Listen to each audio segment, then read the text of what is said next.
Notre corps est construit à partir d'une cellule unique. Il est composé de milliers de milliards de cellules qui se renouvellent sans cesse. Ces cellules ne sont pas toutes pareilles, loin de là. Il en existe des centaines de sortes différentes en activité constante. Elles produisent toutes les protéines indispensables au fonctionnement de notre corps. Par exemple, dans notre peau, les cellules produisent la mélanine, les protéines qui participent à la pigmentation. Elles se renouvellent environ toutes les 3 semaines selon les régions du corps.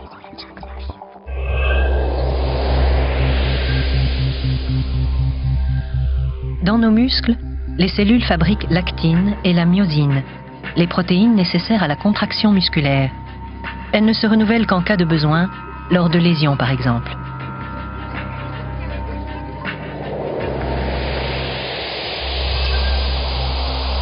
Dans notre squelette, les cellules se renouvellent en permanence et produisent le collagène, une protéine de la trame osseuse.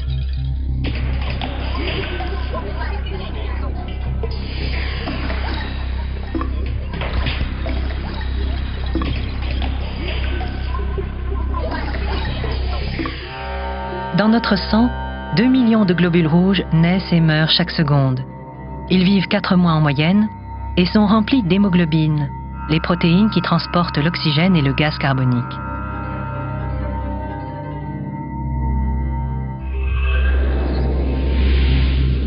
Et dans notre système nerveux, les cellules se renouvellent peu, mais leurs ramifications dans tout notre corps sont gainées d'un tissu cellulaire qui produit de la myéline, une protéine indispensable à la transmission de l'influx nerveux.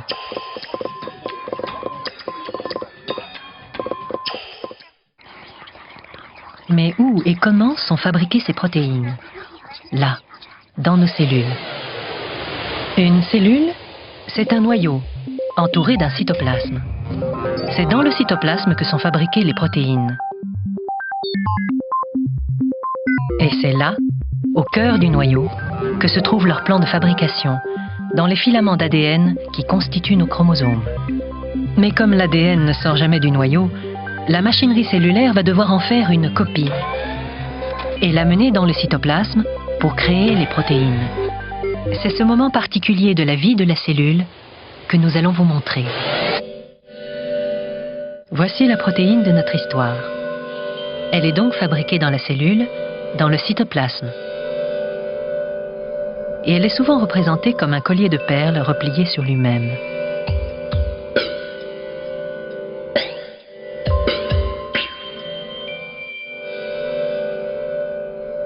Mais en fait, une protéine, c'est une très grande molécule constituée d'une chaîne de molécules plus petites, les acides aminés.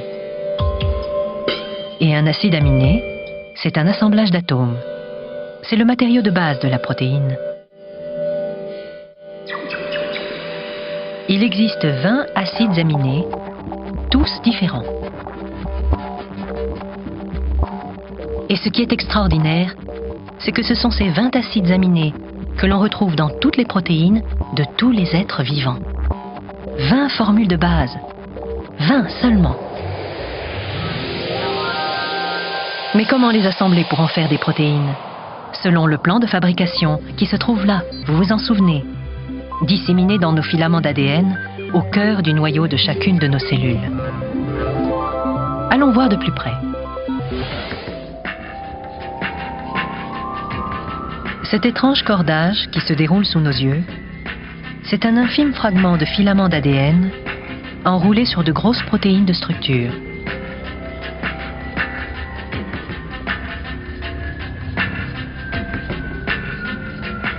Approchons-nous encore.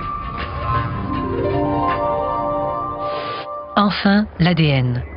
La célèbre double hélice, constituée de 2 brins, formés par des centaines de millions de petites molécules désignées par 4 lettres, ATCG, adénine, thymine, cytosine, guanine, les nucléotides. Toujours associés par paires, les A toujours avec les T, les C toujours avec les G. Le plan de fabrication de notre protéine est inscrit là, sur une portion de ce brin d'ADN, autrement dit un gène, qu'il va falloir copier. C'est le rôle de ces nucléotides qui flottent tout autour. Il faut commencer par séparer les deux brins. C'est cette grosse protéine, la polymérase, qui ouvre l'ADN.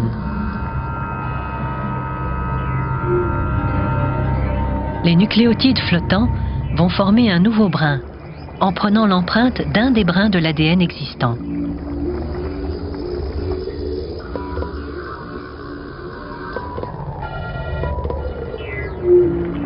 Une copie se forme, là, sous vos yeux.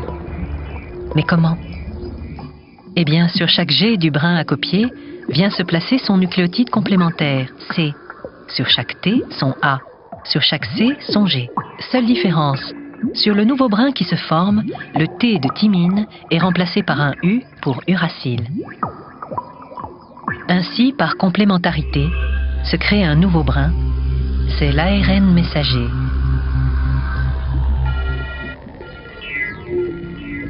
Il se replie sur lui-même.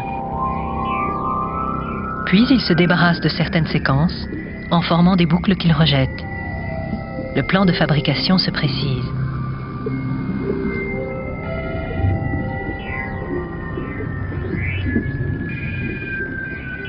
L'ARN messager quitte le noyau de la cellule.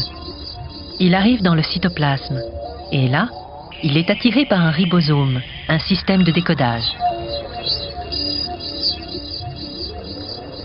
Des acides aminés, associés à des ARN de transfert, flottent tout autour. Ils vont venir lire l'information génétique sur l'ARN messager par groupe de 3 nucléotides.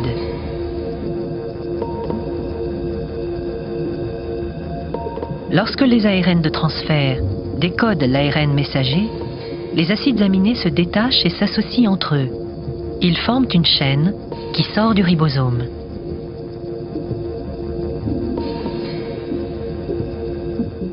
Petit à petit, la chaîne s'enroule. C'est la naissance d'une protéine. Grâce à ce mécanisme, reproduit à des milliers de milliards d'exemplaires, nous produisons à chaque instant toutes les protéines indispensables à la vie.